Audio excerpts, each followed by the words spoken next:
कह रहे विदेशों में डंका बज रहा है, अब कहाँ है? जब विदेशों से इतने अच्छे संपर्क है तो आज अपने ही सैनिकों को भारत क्यों नहीं ला पाए? चीजें आपको बता देंगे, हमको बता देंगे क्या? कुछ चीजें पर्दे के पीछे भी चलती हैं। अच्छा, सब चीजें न्यूज में नहीं आती हैं। क्या पर्दे के पीछे चल रहा है? कुछ हमें भी वो वही बताओ, आते हैं, आपको वो वही जानते हैं। क्या वही सामने लेके नहीं आ सकते। ऐसा कुछ नहीं है, जनता के सामने सब कुछ नहीं, सब कुछ नहीं आ सकता। जब घोटाले सामने आते मैम, हैं, एक इंग्लिश में टर्म है नीड टू नो बेसिस, कि जितना लोगों को पता होना चाहिए सिर्फ उतना ही पता होना चाहिए, उससे ज्यादा नहीं पता होना चाहिए। मैं उस बारे में बिल्कुल निर्णय नहीं कर सकता, लेकिन जहाँ तक बात है, अगर वे भारतीय सैनिक हैं और इजराइल के ऊपर उनको जासूसी का वो थोपे जा रहा तो वो गलत तरीके से थोपा जा रहा। वो इस तरीके से फांसी नहीं लगाई जा सकती और ना ही किसी देश का कानून है सके ऐसे किसी को उठाया और ऐसी फांसी बोल दिया और लगा दिया। अरे विदेशों में डंका बज रहा है, अब कहाँ है? जब विदेशों से इतने अच्छे संपर्क है तो आज अपने ही सैनिकों को भारत क्यों नहीं ला पा रहे? ऐसा है विपक्ष के पास मुद्दे तो कुछ है नहीं, उल्टे सीधे उसको भाषण देने, इस तरीके की बात उठाने, पब्लिक को गुमराह करना, थोड़ा समय लगता है हर चीज में, ऐसे थोड़ा ही है। अब कितना समय? गिरफ्तार कब किया गया था? अब जब सजा दी जा रही है तो इसमें एक्शन लिया जाना चाहिए ना भारत के प्रधानमंत्री भी तो ये कह रहे हैं कि जो संभव कार्यवाही होगी वो हम करेंगे उनको बचाने के लिए, और क्या उनको एकदम से ऐसे जाए वहाँ उठा के ले आएंगे? कानूनी कार्रवाई तो होगी जिस तरीके से बात कोशिश है। आज जब दबाव दिया जा रहा है विपक्ष द्वारा, तभी क्यों? विपक्ष द्वारा नहीं, विपक्ष तो आज बोल रहा है, लेकिन प्रधानमंत्री जी आज से 2 दिन हो गए ये बात चलते हुए इन चीजों में, 2-3 दिन से इस बारे में बात कर रहे हैं प्रधानमंत्री। विपक्ष तो आज लेके आया, विपक्ष तो जब आता है जब पूरे भारत की जनता को पता चलता है, वर्ल्ड को पता चल जाता है, तब विपक्ष को पता चलता है। क्योंकि मैं इसलिए कह रहा हूँ कि जब प्रधानमंत्री जी की 4 मीटिंग हो जाती है ना, जब हमारे राहुल गांधी जी की आँख खुलती है तो उसको क्या मालूम है विपक्ष को क्या हो रहा है क्या नहीं हो रहा? मुझे तो यही नहीं पता इस देश विपक्ष दबाव बार बार दिए जा रहे हैं कि प्रधानमंत्री चुप क्यों हैं, अब क्यों नहीं ला रहे अपने सेना को? ऐसे प्रधानमंत्री चुप नहीं है, मेरे अभी बोल रहा है कि कहाँ दिख रहा है कि प्रधानमंत्री कुछ करते नजर आ रहे हैं? ऐसा है, अभी बात सुनो, कनाडा पे भी सवाल उठा रहे थे, कनाडा पे घुटनों में आके झुक गया, झुका नहीं झुका, तो सबर रखो। वे भी लोग उनके पास मुद्दा तो कुछ है नहीं, उल्टी सीधी बातें करनी, उल जलूल बातें करते हैं, पब्लिक को भटकाने की बात है और कुछ नहीं है उनके पास।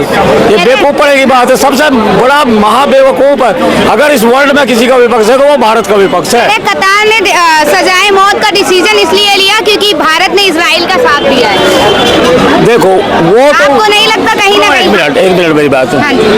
देखो मैं उस बारे में बिल्कुल निर्णय नहीं कर सकता, लेकिन जहाँ तक बात है, अगर वे भारतीय सैनिक हैं और इजराइल के ऊपर उनको जासूसी का वो थोपे जा रहा तो वो गलत तरीके से थोपा जा रहा। वो इस तरीके से फांसी नहीं लगाई जा सकती और ना ही किसी देश का कानून है सके ऐसे किसी को उठाया और ऐसी फांसी बोल दिया और लगा दी गई। अगर फांसी लगती अब से पहले लग जाती, लेकिन अभी सब्र रखो तो उनके साथ न्याय होगा और वे भारत में वापसी भी करेंगे। आप इस मुद्दे पे क्या कहना चाहेंगे?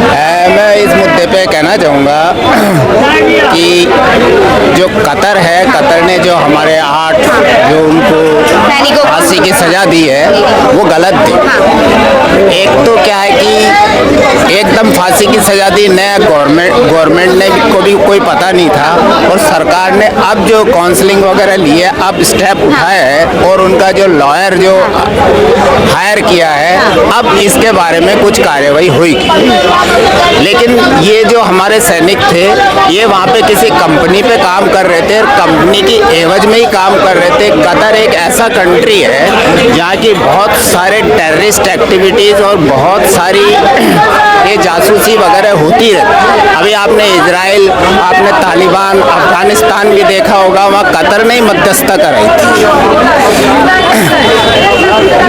अमेरिका और तालिबान और इनके बीच में इसी तरह से अभी इजराइल का युद्ध चल रहा है, वहाँ भी जो उनके बंधक है उन बंधकों को रिहाई के लिए भी कतर ने ही इसके बीच में मध्यस्थता निभाई। तो कतर एक ऐसा कंट्री है जिसमें बहुत सारे इन्वॉल्व है।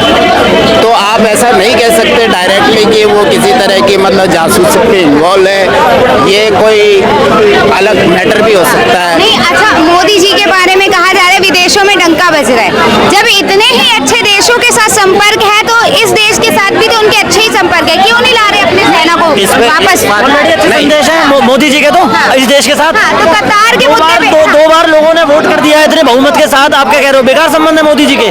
कतार के आपने सुना है ये मुद्दा कतार का कि हमारे भारतीय नेवी सेना को अभी दी गई है सजा, मौत सजा। हाँ, तो इस मुद्दे पे क्या कहेंगे? अब कहाँ भारत के प्रधानमंत्री कहाँ हैं? अब क्यों नहीं ले रहे हैं?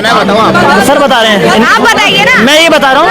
अब देखो सारे देशों के जो खुफिया एजेंट्स होते हैं सब जगह चलते हैं। अब जब वो पकड़े जाते हैं तो ऑब्वियसली कार्रवाई तो होगी, क्यों नहीं कार्रवाई होगी? इंडिया भी तो पकड़ती है ना दूसरे को, एजेंट्स को, तो वो चलता रहता है। कॉम्बैट एक्सपीरियंस है ये तो ये क्या अच्छा हुआ है भारत के लिए? नहीं, भारत के लिए अच्छा बुरा क्या होता है? जब चीज जो हम गलत कर रहे हैं, ये सबको पता है कि एजेंट होते हैं, स्पाई एजेंट चलते हैं। अब जब वो पकड़े जाएंगे तो कार्रवाई करेंगे ना। तो ये गलत। अब आप ये देखो ना, कतर नहीं और सारे पैलेस्टीन ने सब जगह मोदी जी को अवार्ड दिया है, तो वो भी तो अवार्ड दिया है ना। तो ये वो ऐसे ही पकड़ा दिया है, चोरी कर लिया मोदी जी ने। तो क्या कहना चाह रहे हैं? वो सैनिकों की, नेवी सैनिकों की गलती है? नहीं, सैनिकों की किसी की गलती नहीं है। तो किसकी आप किसको गलती मान रहे हो? मैं आपसे ये काम अभी हुआ है। आज से पहले जो कांग्रेस के टाइम पे जो पाकिस्तान में गया था एजेंट, वो आ गया वापस, उसको तो मार दिया था। वो आपने उसके लिए जिम्मेदार कौन ठहराया था? सोनिया गांधी को ठहराया था आपने उसके लिए जिम्मेदार? नहीं ना। अब आप हर चीज के लिए मोदी जिम्मेदार कैसे है? आप मेरे को बताओ। जिम्मेदार की बात नहीं कही गई, फिर भी कहीं ना कहीं एक्शन। आप मोदी को रिस्पॉन्सिबल बना रहे हैं ना। जब विदेशों में उनका डंका बज रहा है, अभिनंदन गया था, वापस आ गया ना। जब विदेशों में उनका डंका बज रहा है, तो फिर क्यों नहीं अपने संपर्क क्यों नहीं दिखा रहे? अब क्यों नहीं अपने सैनिकों को वापस ला रहे? क्यों नहीं पता चल रहा मुद्दा क्या है? मैम सारी चीजें आपको बता देंगे या हमको बता देंगे क्या? कुछ चीजें पर्दे के पीछे भी चलती हैं। अच्छा, सब चीजें न्यूज में नहीं आती हैं। क्या पर्दे के पीछे चल रहा है? कुछ हमें भी वो बताओ, वही जो जानते आपको हैं, पता है। वो वही जानते हैं। क्या वही सामने लेके नहीं आ सकते। ऐसा कुछ नहीं है, जनता के सामने सब कुछ है। नहीं, सब कुछ नहीं आ सकता। जब घोटाले सामने आ मैम एक इंग्लिश में टर्म है नीड टू नो बेसिस, कि जितना लोगों को पता होना चाहिए सिर्फ उतना ही पता होना चाहिए, उससे ज्यादा नहीं पता होना चाहिए। क्योंकि knowledge is a very dangerous thing और a little knowledge is far far more dangerous thing. Yeah, it's right. Thank you so much.